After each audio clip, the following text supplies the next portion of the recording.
గత రాజకీయాలు కారణం కావచ్చని విశ్లేషణలు వెలువడుతున్నాయి. 2 రోజుల క్రితం ఆ దేశ పార్లమెంట్లో ట్రూడోకి వ్యతిరేక పరిణామాలు చోటు చేసుకున్నాయి.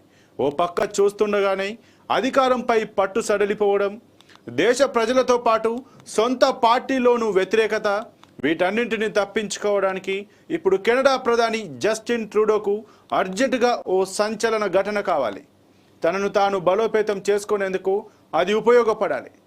దీంతో దాదాపు ఏడాదికి పైగా కోల్డ్ స్టోరేజ్లో పడేసిన నిజ్జర్ హత్య కేసును మళ్లీ బయటకు తీసి భారత్పై నిందలు మోపే పని మొదలు పెట్టారని నిపుణులు చెబుతున్నారు. ట్రూడో తాజాగా రాజేసిన వివాదం వెనుక మర్మం ఇదే అని పరిస్థితులను బట్టి అర్థమవుతోంది.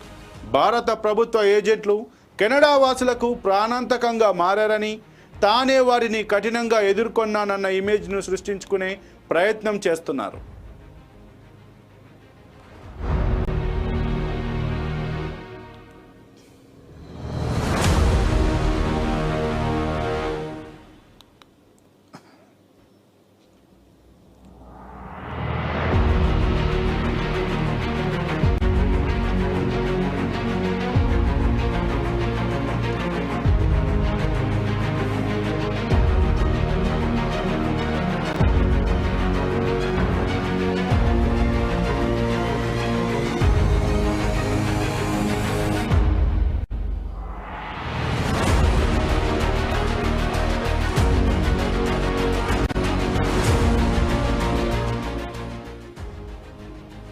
రెండు 2015లో లిబరల్ పార్టీ అధికారంలోకి వచ్చిన 2 ఏళ్ల నుంచి ప్రజాభిమానం కోల్పోవడం మొదలైంది.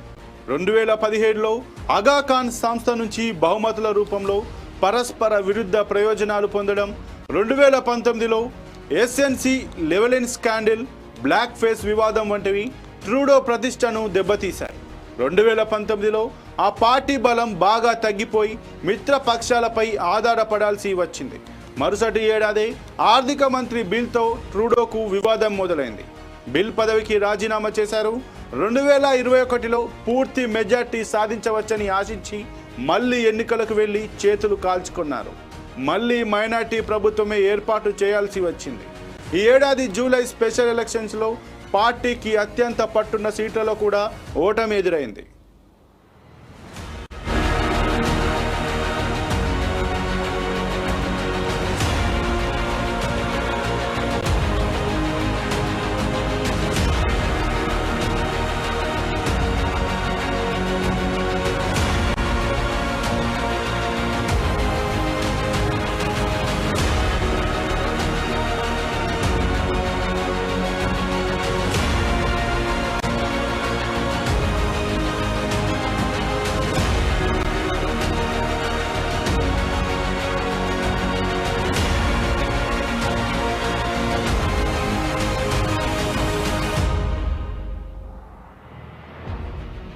దేశ ప్రధానిగా ట్రూడోపై అక్కడి ప్రజల్లో తీవ్ర వ్యతిరేకత నెలకొంది. ఇటీవల ఇప్సాస్ విడుదల చేసిన పోల్స్లో ఆయన్ను కేవలం 26% మంది మాత్రమే ప్రధానిగా చూడాలనుకుంటున్నారు. ప్రతిపక్ష నేత, కన్జర్వేటివ్ పార్టీ నేత ఫెర్రీ పొయిలీవ్రే కంటే ఇది ఏకంగా 19% తక్కువ. జూలైలో కూడా ట్రూడో ప్రభుత్వ పతనం ఖాయమన్నట్లు సర్వేలు వెలువడ్డాయి. మరోవైపు ఇన్నాళ్లు మద్దతిస్తున్న న్యూ డెమోక్రటిక్ పార్టీ గత నెల లిబరల్ ప్రభుత్వానికి మద్దతు ఉపసంహరించుకున్నట్లు ప్రకటించింది. ఈ పార్టీ కోసమే ట్రూడో భారత్తో విరోధం పెట్టుకున్నారు.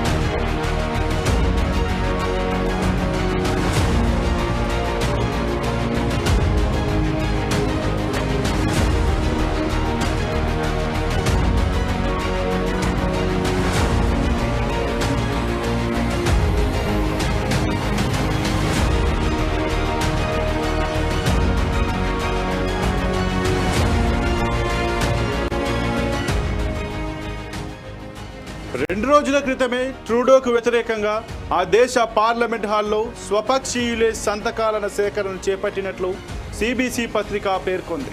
భారీ సంఖ్యలో లిబరల్ ఎంపీలు దీనిలో పాల్గొన్నట్లు తెలుస్తోంది. ఆయన నేతృత్వంలో వచ్చే ఏడాది అక్టోబర్లో జరగనున్న ఫెడరల్ ఎన్నికలకు వెళితే ఓటమి ఖాయమని సొంత పార్టీ నేతలకే అర్థమైపోయింది. కెనడాలో దాదాపు 7,70,000 మంది సిక్కు ఓటర్లు ఉన్నారు. వారిలో కొద్దిమంది బలమైన వ్యక్తులు భారత్లో వేర్పాటువాదానికి మద్దతు పలుకుతున్నారు. దీంతో వారిని మచ్చిక చేసుకోవడానికి ట్రూడో ఖలిస్తానీ అనుకూల వైఖరి ప్రదర్శిస్తున్నారు. ఇందుకోసం భారత్ కెనడా సంబంధాలను దెబ్బతీయడానికి కూడా వెనుకాడటం లేదు.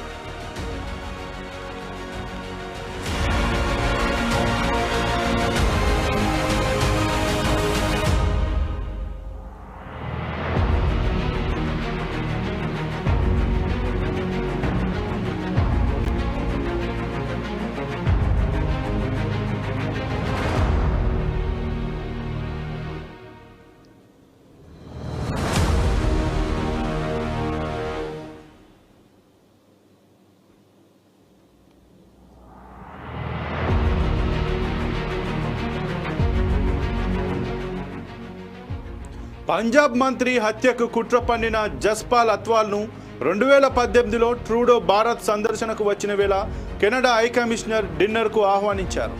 2023 G20 సమావేశాల తర్వాత నుంచి కెనడా సర్కార్ నిర్జర హత్య వివాదం మొదలుపెట్టింది. వాటి నుంచి ఇరు దేశాల సంబంధాలు పాతాళానికి పడిపోయాయి. భారత్తో చర్చల్లో ఉన్న FTA ఒప్పందాన్ని పక్కన పెట్టేశారు. తాజా పరిణామాల నేపథ్యంలో భారత్పై ఆంక్షలు విధించే అంశాన్ని తాము పరిశీలిస్తున్నట్లు ట్రూడో మంత్రివర్గంలోని మెలానీ జోలీ పేర్కొన్నారు. అదే సమయంలో ఎన్డీపీ నేత జగ్మిత్ సింగ్ కూడా భారత్పై ఆంక్షలు విధించాలని వంతపాడారు. ఫెడరల్ ఎన్నికలకు ఏడాది మాత్రమే సమయం ఉండడంతో ఎలాగైనా ఎన్డీపీ మద్దతు సాధించడం లేదా దాని ఓటర్లను ఆకర్షించడమే లక్ష్యంగా ట్రూడో రాజకీయాలు సాగుతున్నాయి.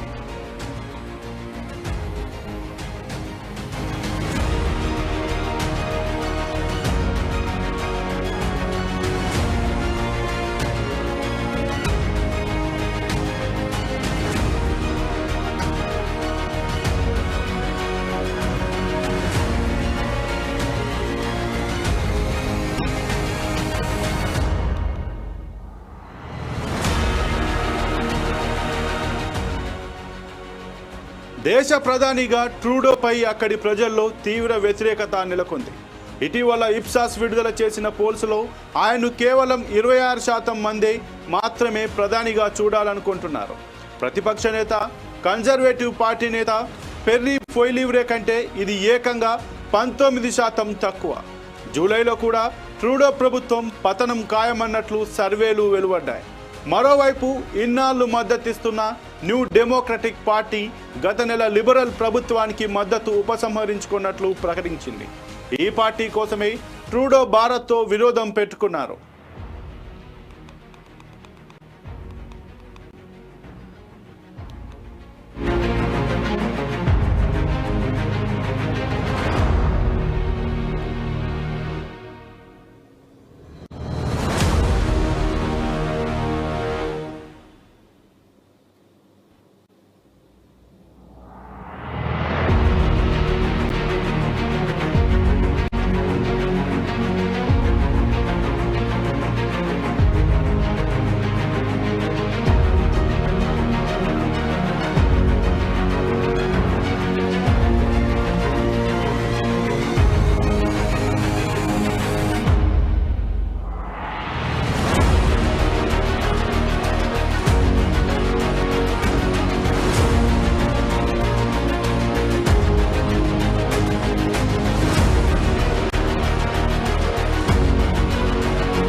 రెండు రోజుల క్రితమే ట్రూడోకు వ్యతిరేకంగా ఆ దేశ పార్లమెంట్ హాల్లో స్వపక్షీయులే సంతకాల సేకరణ చేపట్టినట్లు సిబిసి పత్రిక పేర్కొంది. భారీ సంఖ్యలో లిబరల్ ఎంపీలు దీనిలో పాల్గొన్నట్లు తెలుస్తోంది. ఆయన నేతృత్వంలో వచ్చే ఏడాది అక్టోబర్లో జరగనున్న ఫెడరల్ ఎన్నికలకు వెళితే ఓటమి ఖాయమని సొంత పార్టీ నేతలకే అర్థమైపోయింది. కెనడాలో దాదాపు 7,70,000 మంది సిక్కు ఓటర్లు ఉన్నారు. వారిలో కొద్దిమంది బలమైన వ్యక్తులు భారత్లో వేర్పాటువాదానికి మద్దతు పలుకుతున్నారు. దీంతో వారిని మచ్చుక చేసుకోవడానికి ట్రూడో ఖలిస్తానీ అనుకూల వైఖరిని ప్రదర్శిస్తున్నారు. ఇందుకోసం భారత్ కెనడా సంబంధాలను దెబ్బతీయడానికి కూడా వెనుకాడటం లేదు.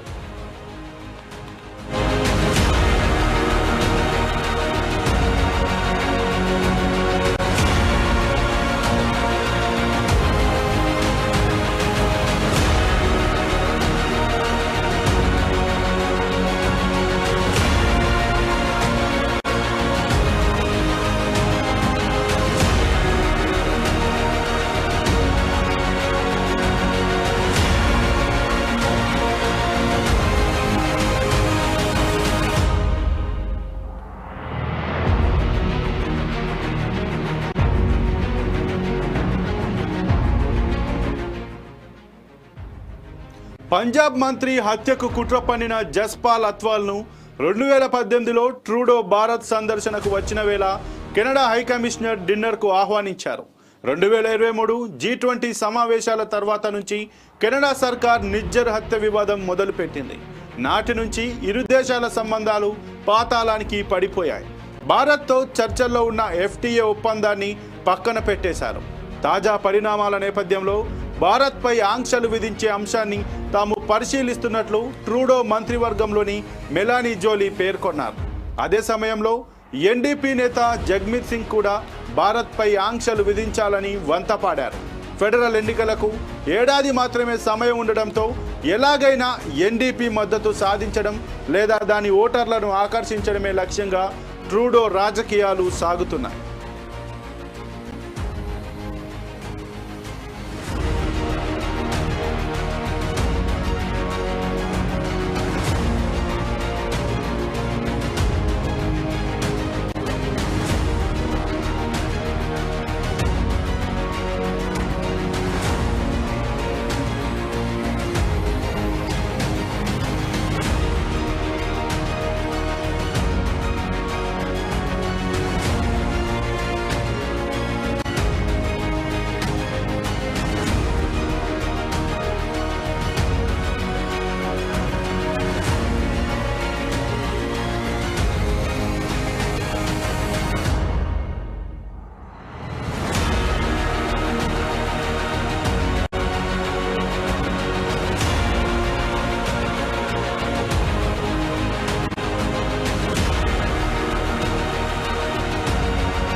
గత సంవత్సరం కెనడా పార్లమెంటు వేదికగా ఖలిస్తానీ ఉగ్రవాది హర్దీప్ నిజ్జర్ హత్య కేసులో భారత దౌత్య అధికారుల సహాయ సహకారాలతోటి అతని హత్య జరిగిందని, దాంట్లో భారత దౌత్య అధికారి కానీ అక్కడున్నటువంటి భారత ఏజెంట్లు కానీ దీంట్లో పాత్ర పోషించారు.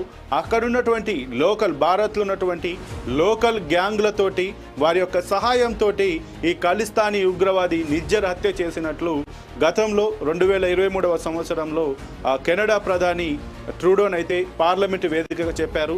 అప్పటి నుంచి భారత్కు కెనడాకు మధ్య ఉన్నటువంటి ఏదైతే స్నేహబంధం ఉందో అది పాతాళానికి దిగిపోతూ వస్తుంది.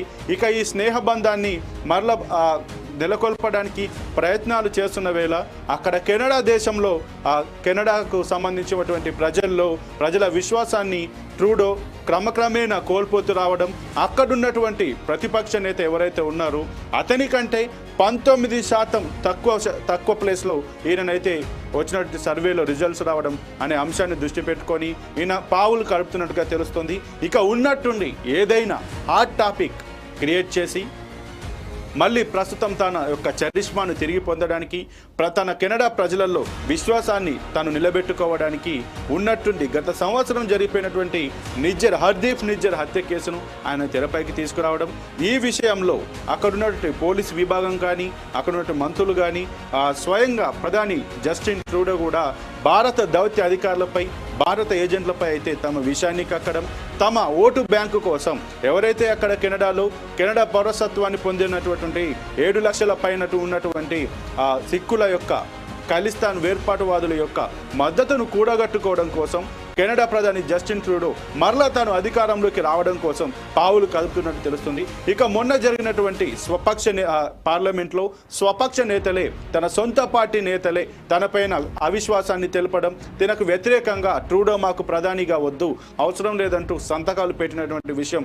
బయటకు వచ్చిన తరుణంలో తన యొక్క ఉనికిని కాపాడుకోవడం కోసం జస్టిన్ ట్రూడో భారత్ పైన తన విషయాన్ని కక్కుతూ, అలాగే అక్కడ ఉన్నటువంటి ఇంకొక మైనార్టీ పార్టీ యొక్క మద్దతుని కూడగట్టుకోవడం కోసం లేదా వారి యొక్క ఓటు బ్యాంకును యూజ్ చేసుకోవడం కోసం భారత్ పైన తన విషయాన్ని భారత్తో ఉన్నటువంటి ఏదైతే స్నేహ సంబంధాలను పూర్తిగా పాతర వేస్తూ తనైతే ఆరోపణలు చేస్తున్నారు. ఇక భారత్ వల్ల కెనడా పౌరులకు, భారత రాయబార సంస్థల వల్ల, ఏజెంట్ల వల్ల కెనడా పౌరులకు ప్రాణహాని ఉందని, వారికి సేఫ్టీ లేదని, రక్షణ కలగడం లేదని చెప్పి ప్రధాని డైరెక్ట్గా భారత్ పైన ఆరోపణలు చేశారు. ఇక నిన్న చూసుకున్నట్టయితే ట్రూడో మంత్రివర్గంలోని ఒక మంత్రి డైరెక్ట్గా భారత్ ఉన్నటువంటి భారత్ అండ్ కెనడా మధ్య భారత్ పైన ఆంక్షలు విధించే విధంగా తాము చర్యలు తీసుకుంటున్నట్టు, అందుకు అంశాలను పరిశీలిస్తున్నట్టు కూడా చెప్తున్నారు. ఇక ఏదైతే భారత్ పైన కెనడా ప్రధాని చేసినటువంటి కానీ కెనడా పోలీసులు చేసినటువంటి కానీ ఆరోపణలు అయితే భారత్ తిప్పికొట్టింది. ఇక ఈ విషయంలో భారత్లో ఉన్నటువంటి కెనడా రాయబారులను, దౌత్య అధికారులను వెంటనే మీరు కెనడాకు వెళ్ళిపోవాలని, అక్కడ భారత్ దౌత్య అధికారులు ఎవరైతే ఉన్నారో, భారత్ రాయబారులు ఎవరైతే ఉన్నారో వాళ్ళని కూడా కెనడా మీరు మీ దేశానికి వెళ్ళిపోవాలని చెప్పినట్టు పరిస్థితి. ఇక ఎవరైతే భారత దౌత్య అధికారి పైన ఈ హత్యకు సంబంధించి ఆరోపణలు చేస్తున్నారో ఈ విషయంలో తమ పైన ఉన్నటువంటి అధికారులను, ఆంక్షలను పక్కకు జరుపుతూ ఆ దౌత్య అధికారిని విచారణకు సహకరించాలని, విచారణకు పంపించాలని కెనడా భారత్ని కూడా కోరినట్టు తెలుస్తుంది. ఈ విషయంలో సీరియస్గా ఉన్నటువంటి భారత ప్రభుత్వం వెంటనే అధికారులను భారత్ తిరిగి రావాలని, భారత్లో ఉన్నటువంటి కెనడా దౌత్య అధికారులను కెనడాకు పోవాలని చెప్పినట్టుగా తెలుస్తుంది. ఇక ఏదైతే కెనడా ప్రధాని భారత్ పైన చేసినటువంటి ఆరోపణలు ఉన్నాయో వాటన్నిటిని కూడా భారత్ కొట్టిపాడేసి ముందుకు వెళ్తున్నట్టు పరిస్థితి కనబడుతుంది. ఇక ఏదేమైనా జస్టిన్ ట్రూడో తన అధికారాన్ని కాపాడుకోవడం కోసం, అక్కడున్నటువంటి ఖలిస్తానీ వాదుల యొక్క మద్దతును పొందడం కోసం భారత్ పైన ఉన్నటువంటి విషం కక్కడం అయితే జరుగుతుంది, భారత్ పైన విషం కక్కడం జరుగుతుంది. అలాగే భారత్ కెనడాకు ఉన్నటువంటి స్నేహ సంబంధాన్ని మొత్తం పూర్తిగా చెరిపివేసే విధంగా తన చర్యలను అయితే పూనుకోవడం జరుగుతుంది. ఇక ఏదేమైనా అధికార దాహంతో గతంలో ట్రూడో అక్కడ ఉన్నటువంటి అభివృద్ధిని మర్చి, ప్రజల యోగక్షేమాలను మర్చి తన స్థాయిని తానే దిగజారుస్తూ అక్కడ ఉన్నటువంటి స్థానిక ప్రజలలో తనపైన ఉన్నటువంటి విశ్వాసాన్ని కోల్పోయి ఇప్పుడు ఏ విధంగా అయినా తాను అధికారంలోకి రావాలి, దానికి కావాలంటే ఏమైనా చేస్తాను, పక్క దేశాల మీద కూడా నేను విభేదాన్ని పెట్టుకుంటానని చెప్పి అక్కడ ఉన్నటువంటి ఖలిస్తాన్ ఉగ్రవాదులకు, అలాగే భారత్లో వేర్పాటువాదానికి అక్కడుండి ఆర్థిక మూలాలను అందిస్తున్నటువంటి ఖలిస్తానీ వాళ్లకు తాను మద్దతు తెలుపుతూ తమ ఓటు బ్యాంకు రాజకీయం కోసం ఇలాంటి చర్యలకు పాల్పడడాన్ని మాత్రం ప్రపంచవ్యాప్తంగా అందరూ తప్పుపడుతున్నారు. ముఖ్యంగా భారత్లో ఉన్నటువంటి ముఖ్యమైన మేధావులు కూడా దీన్ని తప్పుపడుతున్నారు. ఏదేమైనా కెనడా ప్రధాని జస్టిన్ ట్రూడో చేసినటువంటి ఈ రాజకీయాలు, ఈ విమర్శలు అయితే ప్రస్తుతం హాట్ టాపిక్గా మారాయి.